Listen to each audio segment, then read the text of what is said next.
The third stage that Joseph went through was that he remembered the sovereignty of God in all this. God brought me here to preserve your lives. Joseph recognized that even though his brothers sold him into slavery, that God somehow was still in control. I want to say to you, no matter what you go through in your life, God is still in control. If you've been hurt by somebody, or if you have even caused hurt, then it is God who has allowed that. Now, it's difficult to understand why God will allow people to do certain things to us. Do you remember the story of David? David was chased away by King Saul. Saul threw a spear at him, just missed him, okay? And David ran away, and Saul went chasing after David, month after month, year after year, in order that he may catch up with David and kill him. And what had David done? Nothing. The only thing that David had done was he was a better fighter than what Saul was. And Saul was jealous. He'd done nothing, nothing that deserved it. There was danger all around him, for no reason. And David one day in that situation sat down and wrote these words. Though I walk through the valley of the shadow of death, I will fear no evil, for you are with me. If you've been hurt, it is because God has allowed it. Now that may sound hard, but it's true. And we have to understand that in order that forgiveness may flow, and then we recognise that that which God has allowed, God can turn around for good. God can turn around for good. The tears that we experience when we're hurt can become tears of joy. Our periods of mourning can become periods of dancing. God has a plan for your life. And sometimes in that plan, He uses painful situations that are sometimes caused by other people. Recognise the sovereignty of God in this. It helps us when we begin to forgive. So Joseph recognised the hurt, he resolved the anger, he remembered the sovereignty of God, and the fourth thing that he did, forgiveness, was he released mercy and grace. He released mercy and grace. You know, Joseph could quite easily have commanded all of these brothers to be killed, executed, there and then. The guards were there, they could have just chopped off all their heads. Now let's face it, the brothers deserved it. Okay, the brothers deserved it. And what did Joseph do? He said, no, I'm not going to do that. He restrained himself. And that is what mercy is. A restraint. Not giving what is deserved. If somebody has hurt you, I want to say to you, restrain yourself. Restrain yourself. Be merciful. Yes, they may deserve their blocks knocking off. They may deserve retaliation. They may deserve a slap around the face. But mercy says, I will not pay back evil with evil. You see, there were times when I was growing up that I deserved a good clout round the ear. Okay? And my mum and dad mercifully let me off. There were times when they did give me a good clout round the ear, okay? But there were times when they let me off.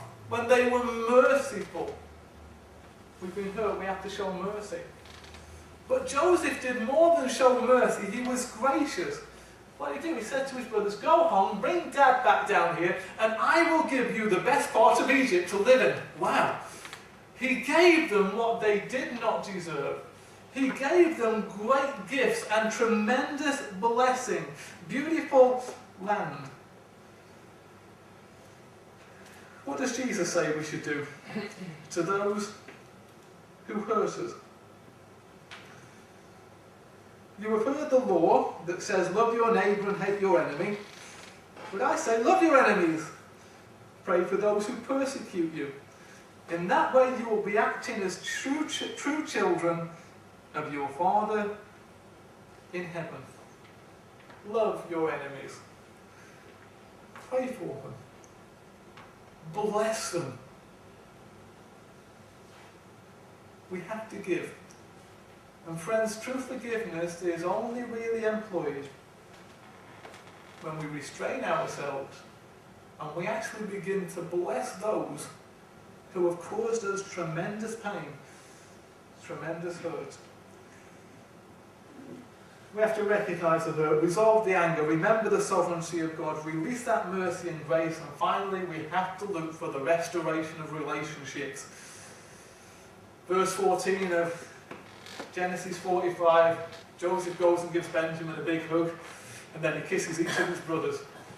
Restored relationships. You know, some people say, I will forgive you, but I never want to have anything to do with you again. That's not forgiveness. That's not forgiveness.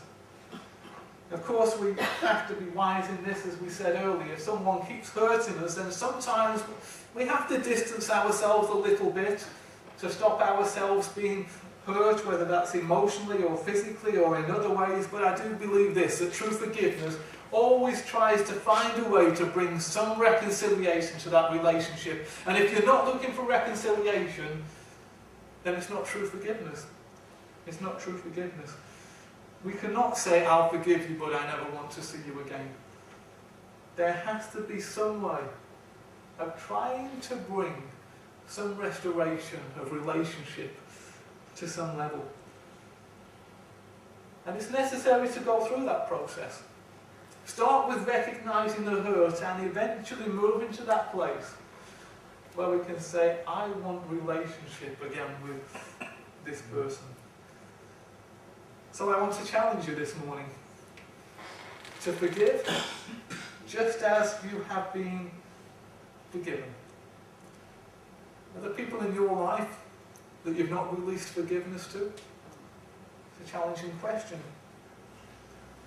Some situations go back years, even decades, that we've not released that forgiveness, powerful forgiveness, into. Maybe today is the day where we do that in our hearts. It may be that we can't actually forgive people face to face because we don't have contact with them or whatever reason, but we can still forgive in our hearts. As much as lies with you, live peaceably with all men. Is there anger? Is there bitterness? Let it go. Let it go and let the forgiveness of God flow into our lives. Let the peace flow. Let the relationships be restored. Friends, I want to challenge us. Forgive. Forgive. We're going to have a moment of quiet just now, okay? I'm not going to ask people to respond publicly to this. It's such a personal subject. Just want you to bow your heads. Maybe this morning you recognise that you need to release forgiveness to someone. Right now in your heart, determine to do that. Let the anger go. Let the hatred and the bitterness go. And just allow God to help you to release forgiveness to that person.